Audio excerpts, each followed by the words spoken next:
ఒక అజ్ఞాత వ్యక్తి ఇలా అన్నాడు, మీరు ఫిర్యాదు చేసే కష్టమైన ఉద్యోగం, కొన్ని వేల మంది నిరుద్యోగుల కళ, మీ సహనాన్ని పరీక్షించే మీ పిల్లలు, పిల్లలు లేని వారి కళ, చాలా ఇరుకుగా ఉందని మీరు భావించే చిన్న ఇల్లు, నిరస్రాయుల కళ, మీరు చింతిస్తున్న నిరాడంబరమైన పొదుపులు, అప్పుల్లో మునిగిపోయిన వారి కళ, మీరు భారంగా భావించే ఆరోగ్య సమస్యలు, ప్రాణాంతకంగా ఉన్న వారి కళ, మీరు కలిగి ఉన్న మనశ్శాంతి, మీరు ఆనందించే ప్రశాంతమైన నిద్ర, మీరు సులభంగా పొందగలిగే భోజనం, యుద్ధంలో దెబ్బతిన్న ప్రాంతాలలో నివసించే వారికి ఇవి కళలు.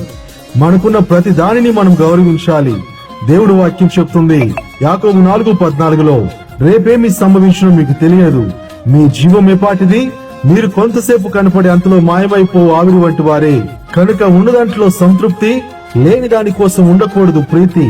మనం ఏ స్థితిలో ఉన్నను సంతృప్తి కలిగిన జీవితం జీవించే కృపను దేవుడు ఇచ్చునుగాక. ఆమేన్.